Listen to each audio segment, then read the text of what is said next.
أعوذ بالله من الشيطان اللعين الرجيم. بسم الله الرحمن الرحيم. الحمد لله الذي هدانا لدينه الذي ارتضاه وسبيله الذي اصطفاه ونصرنا لما يعجب الزلفة لديه والوصول إليه فأمرنا لأداء فرض الجمعات وما أوجب علينا فيها من الطاعات وقسمه لأهلها من العطاء في يوم الجزاء إنه هو العزيز الحكيم. اللهم صل على محمد وآله واجعل أيمن يوم أهلنا وأفضل صاحبنا هو خير وقت ذللنا فيه واجعلنا من أعظم من مر عليه الليل والنهار من جملة خلقك أشكرهم لما أوليت من نعمك وأقومهم بما شرعت من شرائعك وأوقفهم أما حذرت من نهيك على سائر خلقك في يومي هذا وساعتي هذه ومستقري هذا. إني أشهد أنك أنت الله الذي لا إله إلا أنت قائم بالقسط عدل في الحكم رؤوف بالعباد. ومحمد آل بیت محمد بلندتر صلوات.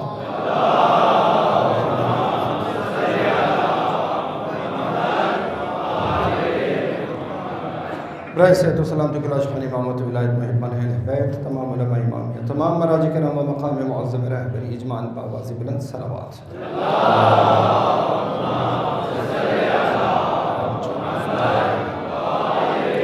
برائے نیستی منابودی دشمنان اسلام و دشمنان اہل بیت و تعجیل در ظہور حضرت امام الزمان اجماعاً بآواز بلند صلوات.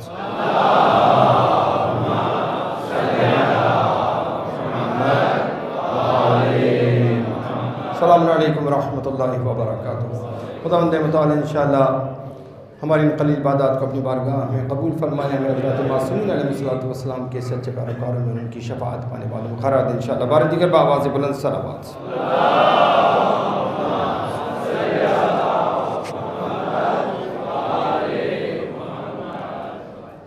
خداوند بزرگ و برتر جس نے ہم پر لطف و کرم کیا، ہمیں اپنی مخلوقات میں اشرف المخلوقات میں قرار دیا، اشرف المخلوقات میں بھی ہمیں ان لوگوں میں قرار دیا جو اس کے آخری پیغمبر سید الانبیاء کی امت میں سے ہوں، اور اس امت میں سے بھی ان مسلمانوں میں قرار دیا کہ جنہوں نے غدیر کو فراموش نہیں کیا اور ولایت امیر المومنین سے متمسک افراد میں سے رہے.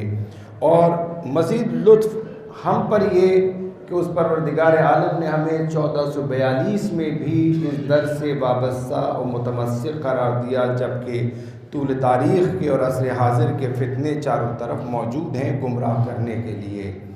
آج بھی طرح طرح کی کوششیں کی جاتی ہیں کہ نظریات میں، عقائد میں انحراف پیدا کر دیا جائے، گمراہی لے آئے، اہل بیت کی نسبت، خاندان رسالت کی نسبت ہمارے عقائد کو ضعیف کر دیا جائے، منحرف کر دیا جائے، مشرکانہ کر دیا جائے.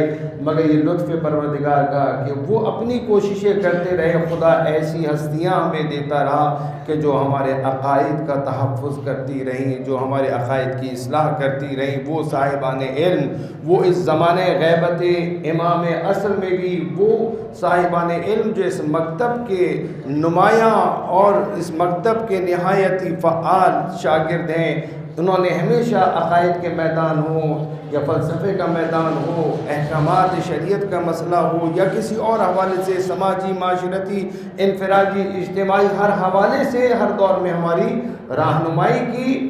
یہ بالکل اسی طرح ہے کہ جیسے کبھی اگر مزدور کو آپ نے دیکھا ہو کہ وہ جب مال بنا رہا ہوتا ہے چنائی کرنے کے لیے، تو وہ سیمنٹ بجری ملانے کے بعد بیچ میں جب پانی ڈالتا ہے تو پانی کبھی ادھر نکلتا ہے، کبھی ادھر نکلتا ہے، کبھی ادھر سے سنبھالتا ہے، کبھی ادھر سے سنبھالتا ہے. تو اگر یہ سنبھالنے والا نہ ہو تو وہ سب کا سب بہہ جاتا ہے. مگر ایک سنبھالنے والا جب ہوتا ہے تو وہ کبھی ادھر سے اٹھا کے ادھر سپورٹ فراہم کرتا ہے، بالآخر کوشش کرتا ہے کہ بہنے نہ دے.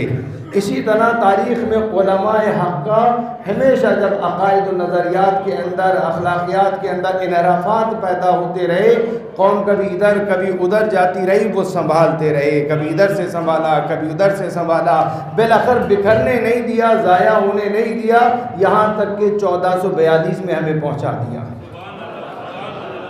یہ اس زمانے غیبت کے اندر جو کردار ادا کیا علماء حقہ نے، اگر یہ کردار نہ ہوتا تو آج ہم اس طرح مکتب اہل بیت سے وابستہ اور مستفید نہ ہو رہے ہوتے۔ آج یہ معنوی اور روحانی اور باطنی اعتماد جو ہمارے اندر ہے، آج یہ نہ ہوتا۔ اگرچہ آج بھی ہم سازشوں کا شکار ہیں، اگرچہ آج بھی ہم پر حملات ہو رہے ہیں اور یہ ہوتے رہیں گے، مگر دوسری طرف الحمدللہ ہمیں اطمینان ہے کہ ہمارے پاس وہ بزرگ ہستیاں موجود ہیں، وہ مخلصین موجود ہیں کہ جو آج بھی اپنا کردار ادا کر رہے ہیں۔ افسوس اس غافل پر ہوگا جو دانستہ یا نادانستہ اپنے ارادے سے اپنے آپ کو اپنے مکتب سے دور کر لے، مکتب اہل بیت سے دور ہو جائے، سیرت معصومین سے دور ہو جائے، اخلاق اہل بیت کو چھوڑ دے یا نظر انداز کر دے، شریعت کے احکامات کو نظر انداز کر دے، پامال کر دے، تو یہ اس نے اپنی عاقبت کو خود برباد کیا۔ مولانا امیر المومنین جنگ صفین میں قتل بھی کرتے جا رہے ہیں اور روتے بھی جا رہے ہیں۔ افسوس اس بات پر ہو رہا ہے کہ جسے مار رہے ہیں ایک طویل عرصے تک اس نے دین اسلام کی خدمت کی، اس کی شمشیر اسلام کے لیے بڑے افتخارات لے کر آئی ہے، مگر نتیجتاً یہ ہلاک ہو گیا، نتیجتاً یہ انحراف کا شکار ہو گیا، نتیجتاً اس نے اپنے آپ کو ہلاکت میں ڈال دیا۔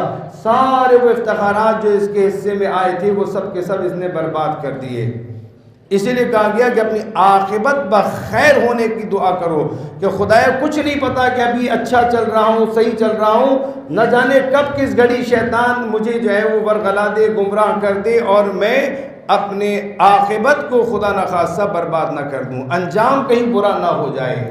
تاریخ بھری ہوئی ہے ایسے برے انجام لوگوں سے، اور نیک انجام لوگوں سے بھی تاریخ بھری ہوئی ہے، اور کیا خوب مثال ہے نیک انجام انسان کی کہ آپ بارہا سنتے چلے آئے ہیں کہ کہاں اتنی بڑی جسارت کے نبی کے نواسے کا راستہ روکے، نہ جانے دے، بھوک و پیاس میں مبتلا کر دے، پانی بند کر دے، مگر آخری لمحے میں صبح عاشور چلا آئے فرزند رسول کے پاس، اس حال میں کہ آنکھوں پہ پٹی بندی ہو، ہاتھ بندھے ہوئے ہوں، اور آ کر عذر خواہی کرے، قدموں میں سر ڈال دے اور مولا یہ کہہ کر اٹھائیں، اے حر اٹھ کہ میں نے بھی تجھے معاف کیا، میرے پروردگار نے بھی تجھے معاف کیا۔ اگر انسان عاقبت بخیر ہو تو ایسے بھی عاقبت بخیر ہو جاتا ہے، ہوش میں آ جائے۔ وہ خوش نصیب تھا جو آخری وقتوں میں ہوش میں آ گیا، ذرا دیر کرتا ہلاک ہو جانے والوں میں لعنت اللہ علیہم میں شامل ہو جاتا، مگر وقت تھا باقی، ہوشیار ہو گیا، چلا آیا، درست فیصلہ کیا، عاقبت بخیر ہو گیا، یہاں تک کہ ہمیشہ کے لیے علیہ السلاموں میں شامل ہو گیا۔ قیامت تک اس کا نام جب بھی لیا جائے گا علیہ السلام کہا جائے گا، اس کے نام کے ساتھ اور علیہ السلام ہو گیا۔ کیوں؟ اس لیے کہ اپنے آپ کو اس پستی سے، اس گناہ کی وادی سے، غفلت سے، اس دنیا پرستی سے نکال کر لے آیا، کسی نشے میں مبتلا نہیں ہوا، طاقت کے، دولت کے، منصب کے کسی بھی نشے میں مبتلا نہیں ہوا، سارے نشے توڑ کر اپنے چلا آیا فرزند رسول کی غلامی اور خدمت کے لیے۔ ہم پر نشے چڑھے ہوئے ہیں، آج ہم طرح طرح کے نشوں میں مبتلا ہیں، توڑ ہی نہیں پاتے اپنا نشہ، انجام حر جیسا چاہتے ہیں۔ اگر انجام حر جیسا چاہتے ہیں تو حر کی طرح ان نشوں کو توڑنا ہوگا، چاہے دولت کا نشہ ہو، چاہے منصب کا نشہ ہو، چاہے خاندان کا نشہ ہو، رنگ و نسل کا نشہ ہو، یہ سارے نشے ہیں جنہوں نے دماغ خراب کیا ہوا ہے۔ انسان کا پہلا دشمن جس نے دشمنی کا آغاز کیا، اس کا جرم یہی تھا کہ اس نے تکبر کیا۔ ابلیس نے سجدہ نہیں کیا، کس لیے؟ ابا واستکبر، اس نے انکار کیا، تکبر کیا، احساس بڑائی کا شکار ہو گیا، اور اتنا زیادہ اس نشے میں مبتلا ہوا کہ جب پروردگار عالم نے اسے راندہ درگاہ کیا، مردود قرار دیا، تو اس نے پروردگار سے مہلت مانگی کہ مجھے اس دن کہ جس دن تو سب کو جمع کرے گا، اٹھائے گا، اس دن کی مجھے مہلت دے۔ اللہ نے مہلت دی اسے، اور یہ مہلت اس نے اس لیے مانگی تھی کہ تاکہ دنیا میں مادی حوالے سے، دنیاوی حوالے سے وہ اختیار حاصل کر سکے، اور اس نے کہا کہ میں تیرے بندوں کو بہکاؤں گا، تیری راہ میں بیٹھ جاؤں گا۔ اس وقت پروردگار نے وہاں سے اس کو جواب دے دیا، مگر تو جو میرے بندے ہیں انہیں ہرگز نہیں بہکا پائے گا۔ یہ جو میرے بندے ہیں یہ بڑا عنوان ہے، ہم اللہ کے بندے ہیں یا نہیں؟ وہ تو ہمارا مالک ہے، وہ تو ہمارا رب ہے، اس میں کوئی شک ہی نہیں ہے۔ وہ کائنات کا مالک ہے، وہ کافروں کا بھی مالک ہے، ملحدوں کا بھی مالک ہے، ہندوؤں کا بھی مالک ہے، مجوسیوں اور تاریخ کے ظالم ترین سفاک ترین افراد کا بھی مالک ہے۔ ایسا نہیں کہ وہ صرف اچھوں کا مالک ہے، مالک تو وہ سب کا ہے، مگر وہ کسے کہتا ہے کہ یہ میرا بندہ ہے؟ مسئلہ یہ ہے کہ ہم یہ دیکھیں کہ وہ ہمیں اپنا بندہ بھی شمار کرے گا یا نہیں کرے گا۔ ہم نے جو کچھ زندگی میں کیا وہ قبول بھی کر رہا ہے یا نہیں کر رہا؟ بارہا آپ نے پڑھا اور میں نے نقل بھی کیا ہے، اور جگہوں پہ بھی آپ نے سنا ہوگا، پروردگار فرماتا ہے انما یتقبل اللہ من المتقین، اللہ صرف متقیوں سے قبول کرتا ہے۔ جس سے قبول ہی نہ ہو کیا فائدہ؟ اگر وہ 10 سال بھی کثرت سے عبادت کرتا رہا ہو، اگر قبول نہ ہوئی ہو اس کی عبادت تو کیا فائدہ؟ اللہ کس سے قبول کرتا ہے؟ متقیوں سے۔ تھوڑا ہو یا بہت زیادہ ہو، خدا کی بارگاہ میں اس کا فرق نہیں پڑتا۔ تھوڑا ہو یا بہت زیادہ ہو، خدا گنتا نہیں ہے، خدا تولتا ہے، معیار پہ پورا ہے یا نہیں ہے۔ اگر معیار الہی پر پورا اترتا ہے انسان کا عمل تو پروردگار اسے قبول کرتا ہے۔ جنگ کے دوران لوگوں نے بڑے بڑے سرمایے دیے، جنگ کے اندر وہی ایک گاؤں کے اندر ایک بڑھیا، بالکل آغاز جنگ کے زمانے کی بات ہے، ایک بڑھیا چلی آئی اور ایک انڈا لے کر آئی، جہاں امداد جمع کر رہے تھے ملا کے وہ انڈا رکھ دیا۔ اس نے کہا یہ کیا ہے؟ اس نے کہا آج میری مرغی نے ایک ہی انڈا دیا ہے، میرے پاس اور کچھ تو ہے نہیں دینے کو، یہی ایک انڈا تھا جو میں روزانہ لیا کرتی تھی، کھایا کرتی تھی، سو یہی میرے پاس ہے، میں یہ لیا۔ امام خمینی نے اس کی تقدیر کی، کہا اس کے وزن کو تم نہیں جانتے، اس کا کیا وزن ہے، خدا کی بارگاہ میں اس کا کیا مقام ہے۔ یہ مت دیکھو ایک انڈا ہے، یہ دیکھو وہ کس خلوص سے اس کے پاس جو کچھ تھا وہ لے آئی، اس سے زیادہ ہوتا وہ لے آتی۔ مسئلہ جذبے کا ہے، اس کا جذبہ دیکھو۔ کم تھا، کم میں لوگ روک لیتے، ہمارے پاس خود کھانے کو نہیں، ہم اسے کہاں سے دیں؟ یہی تو منزل ہوتی ہے جب ایمان پتہ چلتا ہے کہ اللہ پر ایمان ہے یا نہیں ہے۔ وہ رازق ہے، تم کس کل کی پرواہ کر رہے ہو؟ اربوں انسانوں کو وہ پال رہا ہے، تمہیں کل پال نہیں سکتا وہ؟ تم اس رزق کی پرواہ کر رہے ہو کہ جس کی ضمانت اس مالک کائنات نے لی ہے۔ لہذا جو عرض کر رہا تھا کہ ہم بندہ پروردگار ہیں یا نہیں، ہمارا رشتہ اپنے مالک سے ہے یا نہیں، یہ بنیادی شے ہے، بنیادی بات ہے۔ مکتب اہل بیت آج جس مقام پر ہے، آج دنیا میں اس مکتب کی جانب دانشوروں کی بھرپور توجہ ہے، دنیا میں اسے مطالعہ کیا جا رہا ہے، مگر دشمن پوری یہ کوشش کر رہا ہے، ابلیسی قوتیں پوری کوشش یہ کر رہی ہیں کہ اسلام کے چہرے کو داغدار کر دیں مسلمانوں کی تصویر دکھا کر۔ مسلمانوں کا اخلاق علیحدہ ہے، اسلامی اخلاق علیحدہ ہے۔ اسلام کون سا اخلاق دیتا ہے؟ اگر اسلام کا اخلاق دیکھنا ہے تو محمد و آل محمد کا اخلاق دیکھو۔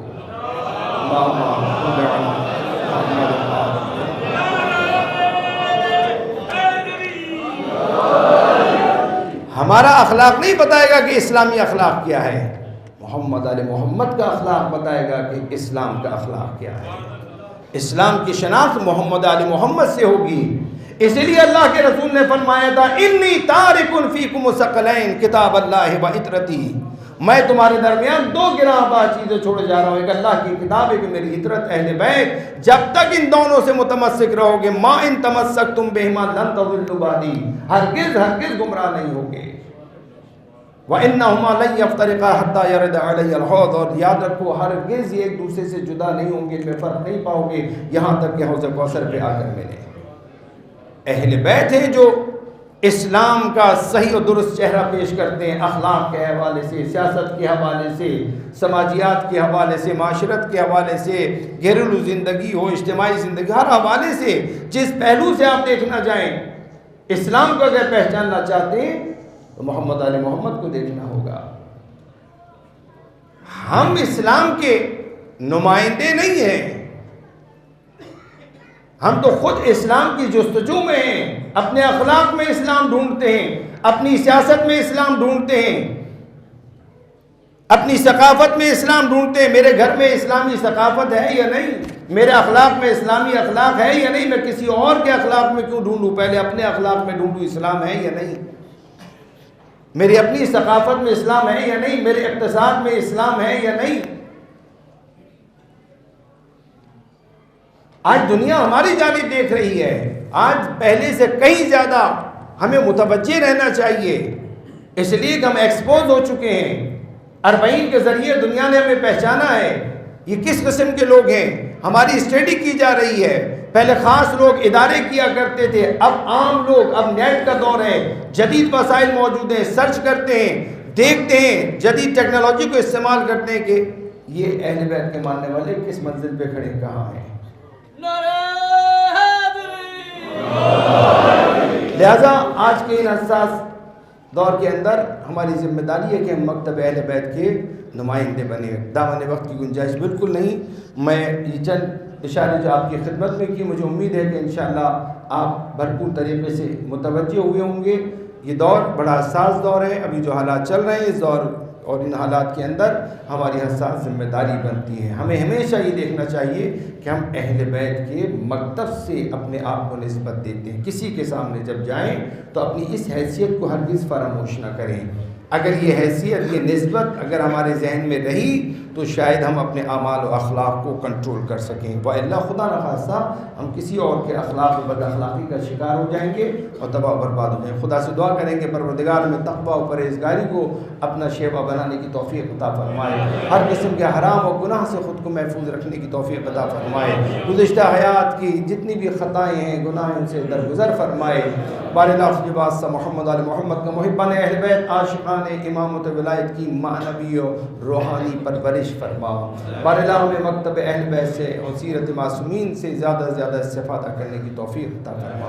اعوذ باللہ من الشیطان اللعین الرجیم، بسم اللہ الرحمن الرحیم، والعصر ان الانسان لفی خسر الا الذین آمنوا وعملوا الصالحات وتواصوا بالحق وتواصوا بالصبر۔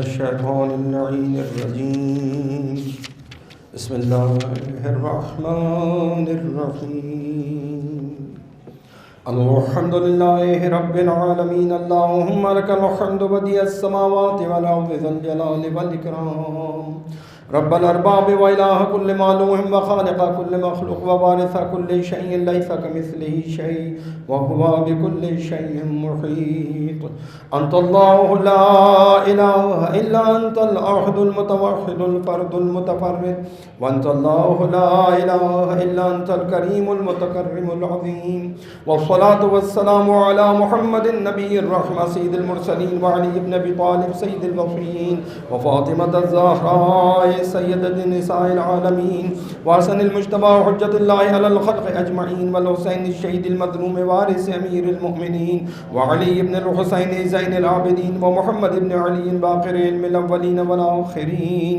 وجعفر ابن محمد الصادق الصدیق والمقتدی بآبائه الصالحین، وموسى ابن جعفر الكاظم من اولاد النبیین، وعلی ابن موسى الرضا من اطراد برد المتقین، ومحمد ابن علی الجواد ولی المؤمنین، وعلی ابن محمد السراج المنیر امام الخاشعین، والحسن ابن علی سید الاوصیاء المنتجبین، والخلف القائم المہدی المنتظر الحجہ بعد آبائه على خلقك المؤدی النبی ووارث علم الموقعين من الوصيين الذي ببقائه بقيت الدنيا وبيمنه رزق البراء وبوجوده ثبتت الأرض والسماء وبه يملأ الله الأرض قسطا وعدلا كما ملئت ظلما وجورا وعجل لنا اللهم ظهوره إنهم يرونه بعيدا ونراه قريبا برحمتك يا أرحم الراحمين.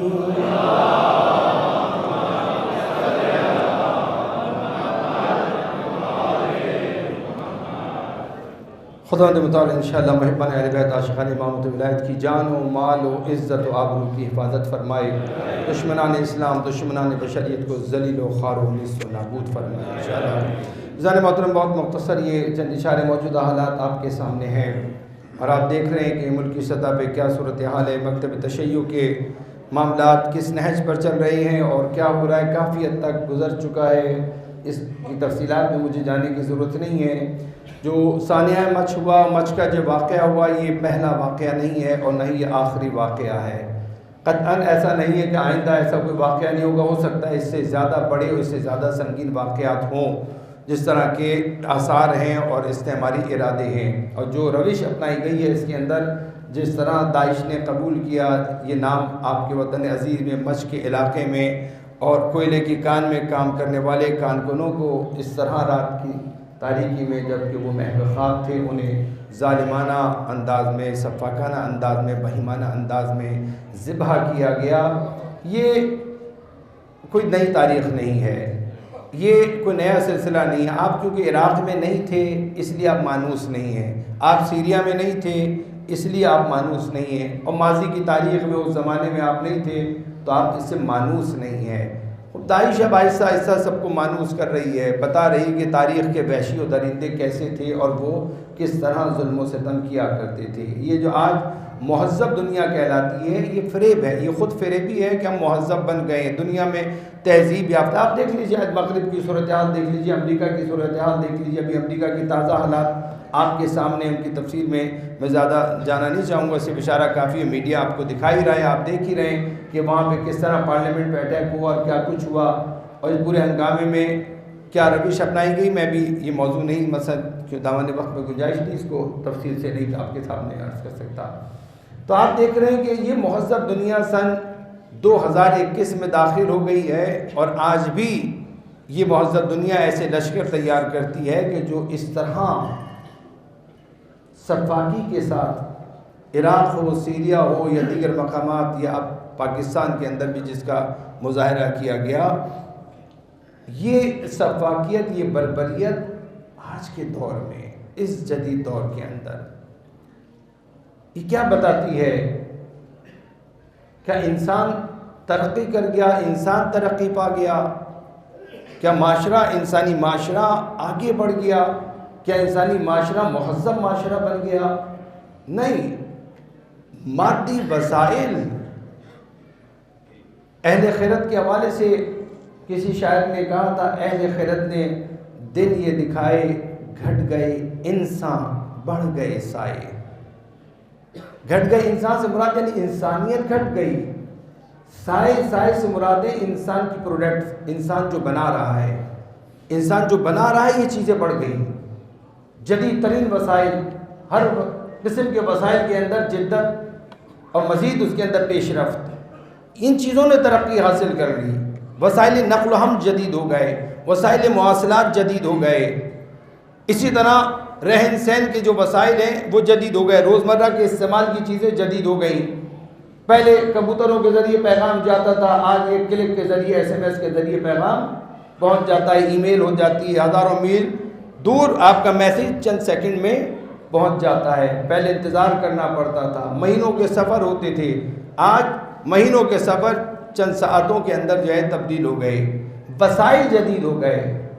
انسان وہیں کھڑا ہوا ہے بلکہ اور پست ہو گیا۔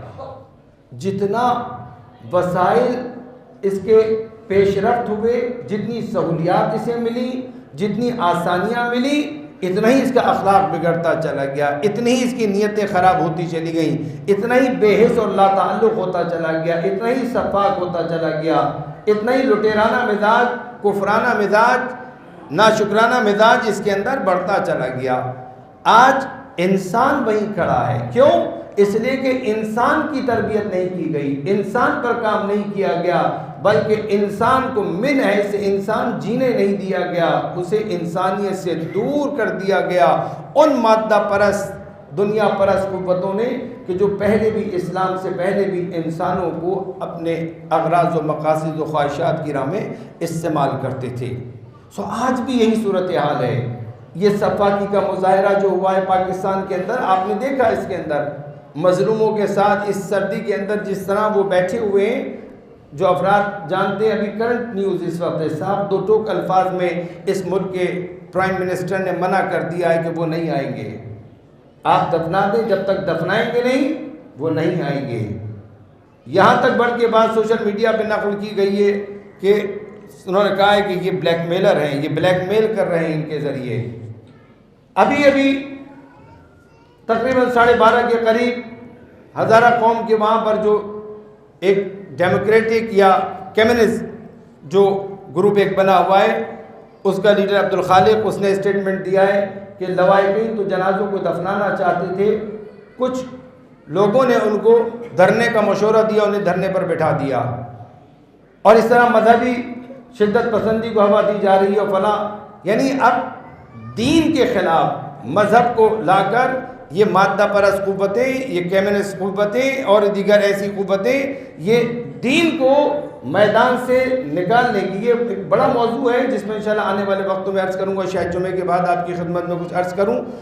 کچھ اس حوالے سے کوشش یہ ہو رہی ہے کہ پاکستان کے چہروں کو تبدیل کیا جا رہا ہے. جو لوگ پرانے سننے والے ہیں وہ جانتے ہیں، میں بہت ایک طویل عرصے سے آپ کی خدمت میں عرض کر رہا ہوں، داعش کی بات کر رہا تھا، اور ابھی بھی میں نے مختلف مقامات پہ یہی کہا ہے، ابھی بھی زمانہ امن کچھ باقی ہے، جنگ کی تیاری کر لیں، جنگ کی تیاری کر لیں. کرنی ہے آپ نے جنگ ہے آپ کی، کوئی آپ کا نہیں ہے. آپ مکتب اہل بیت کے نمائندہ ہیں، آپ مظلوموں کے نمائندہ ہیں، آپ مظلوموں کی بات کرنے والے ہیں.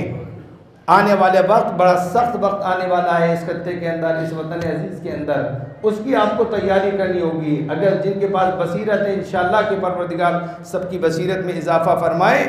جو حالات کہتے ہیں ہم دیکھ رہے ہیں، وہ جو صلاحیت رکھتے ہیں آگے تک دیکھنے کی، وہ خوب سمجھ رہے ہیں کہ حالات کس سمت میں لے جائے جا رہے ہیں. جو تاریخ کے تجربات سے اور جو مشرق وسطیٰ کے مشاہدات ہیں ان سے جو استفادہ کر رہے ہیں، وہ سمجھ سکتے ہیں کہ اس خطے کے اندر پاکستان کے ساتھ مستقبل میں اس قوم کے ساتھ کیا ہونے والا ہے.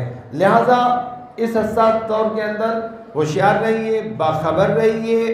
اور آج المیہ یہ ہے، میں بہت مختصر یہ اشارہ کر رہا ہوں، آپ مشاہدہ کر رہے ہوں گے کہ اب آپ کا اسٹیج جو ہے رنگ برنگے لوگوں نے اپنے ہاتھوں میں لے لیا ہے.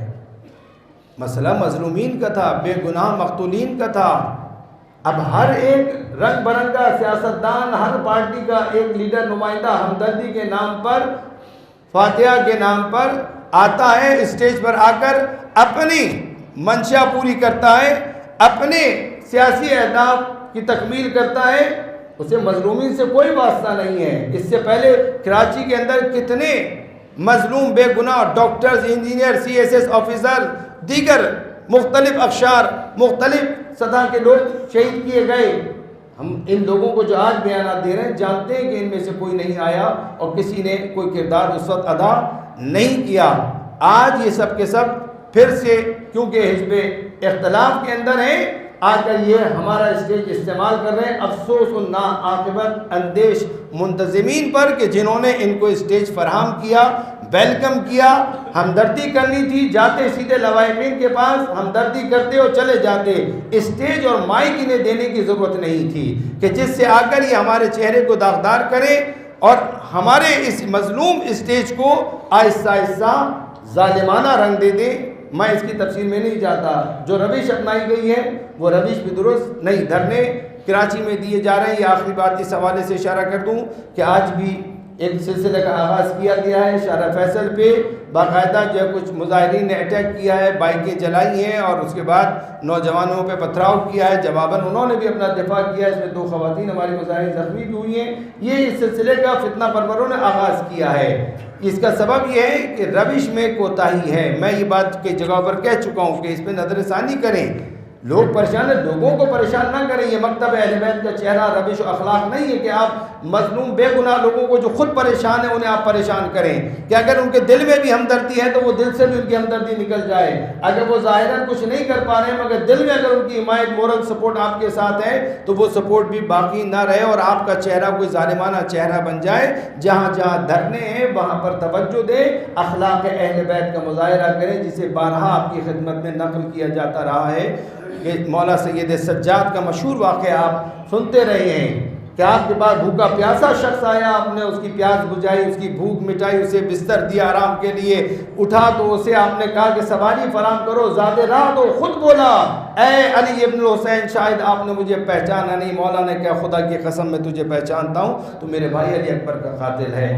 اس دن ہم تیرے مہمان تھے، وہ تیرا اخلاق تھا. آج تو ہمارا مہمان ہے، یہ ہمارا اخلاق ہے. کہاں ہے ہمارا اخلاق؟ اخلاق اہل بیت. اخلاق اہل بیت کا مظاہرہ کیجئے اپنے دھرنوں کے ذریعے. اپنی شناخت اہل بیت سے کروائیے. ذاتی جذبات، احساسات نہیں، کسی میرے جیسے کے کہنے پر نہیں. یہ دیکھیے کہ مکتب اہل بیت کا آپ کا مکتب آپ کو کیا تعلیم دیتا ہے، آپ کے مکتب کا کیا یہاں پر حکم ہے. اپنے مکتب کے پیروکار بنیے تو انشاءاللہ پروردگار دلوں میں محبتیں پیدا کرے گا. اللہ ہے جو دلوں میں محبتیں ڈالتا ہے. یا مقلب القلوب والابصار یا مدبر اللیل والنہار یا محبل الحول والاحبال حبل حالنا الی احسن الحال. آخری گزارش اس حوالے سے دعائے فرج امام زمانہ کو کثرت کے ساتھ پڑھیے. میں پہلے بھی یہاں سے کہہ چکا ہوں، مجھے نہیں معلوم، ایک عادت پڑ گئی ہے، ہیبچوئل ہو چکے ہیں کہ دعائے سلامتی امام زمانہ پڑھتے ہیں. بالکل پڑھیے دعائے سلامتی امام زمانہ، مگر خصوصاً ان حالات کے اندر تو دعائے فرج حکم ہے. دعائے فرج کا کثرت کے ساتھ دعائے فرج پڑھو کہ اسی میں تمہارا فرج ہے. دعائے فرج امام زمانہ پڑھو، اسی میں تمہاری مشکلات کا حل ہے. دعائے فرج ہے تمہارا فرج ہے، یعنی تم جو گرفتار ہو، مشکلات ہیں، پریشانیاں آئیں، اسی میں تمہارا فرج ہے. جتنا امام زمانہ کے ظہور کے لیے دعا کرو گے، حسن وہ الفاظ جو تعلیم کیے گئے دعائے فرج کی صورت میں، تو اللہ تمہاری مشکلات سے تمہیں نجات دے گا. آج مشکلات میں گرفتار ہے مگر دعائے فرج نہیں پڑھتے. اسے رائج کیجئے، اسے کثرت کے ساتھ پڑھیے. یہ غیر محسوس طریقے سے ہمارے درمیان سے اس کو جو ہے وہ متروک کر دیا گیا ہے، بہت کم کہیں کہیں پر پڑھی جاتی ہے. اور جو رائج کر دی گئی وہ دعائے سلامتی امام زمانہ. سلامتی امام زمانہ تو ہے اس وقت تک جب تک ظہور نہیں ہوتا. اللہ نے انہیں اپنے تحفظ میں لیا ہوا ہے، اللہ نے اپنے پاس انہیں محفوظ کیا ہوا ہے، یعنی اس طرح غیبت میں لیا ہوا ہے، وہ تو محفوظ ہیں. دعائے سلامتی پڑھیے، مگر جو آپ کے لیے تاکید کی گئی ہے جسے کثرت سے پڑھیے وہ ہے دعائے فرج امام زمانہ. دھرنوں میں میں نے یہی کہا ہے یہاں پر بھی کہ دعائے فرج امام زمانہ کو انشاءاللہ پڑھیے. خدا سے دعا کریں کہ پروردگار ان حالات میں ہمارے ساتھیوں کو دانش مندانہ فیصلے کرنے کی توفیق عطا فرمائے. اور جو ملکی حالات بن رہا ہے، جو ان غریب مظلوم جس طرح وہ اپنے پیاروں کے لاشیں جنازے لیے ہوئے مائیں بہنیں بیٹیاں بیٹھی ہوئی ہیں، خدا ان مظلوموں کی آہ کے نتیجے میں ان ظالموں کے سرپرستوں کے، ان کے حامیوں کو بہت جلد ذلت و خواری کے ساتھ کیفر کردار تک پہنچائے انشاءاللہ. مملکت کے اندر انتشار فتنہ پیدا کرنے والی قوتوں کو ذلیل و خوار و ناکام فرمائے. ہمارے ملک کے ادارے جو ذمہ داری کے ساتھ اپنی ذمہ داریاں نبھا رہے ہیں جا بجا، خدا ان کی بھی توفیقات میں اضافہ فرمائے. اور جو ہمارے اداروں کے اندر کالی بھیڑیں شامل ہیں، ان کالی بھیڑوں کے شر سے ہمارے اداروں کو، مملکت کو، ملت کو محفوظ فرمائے انشاءاللہ. دعائے پروردگار عالم سے وہ ہمیں تقویٰ و پرہیزگاری کو اپنا شیوا بنانے کی توفیق عطا فرمائے. ہم سب کی عاقبت ختم بخیر فرمائے. اعوذ باللہ من الشیطان اللعین الرجیم. بسم اللہ الرحمن الرحیم. انا اعطیناک الکوثر فصل لربک وانحر ان شانئک هو الابتر.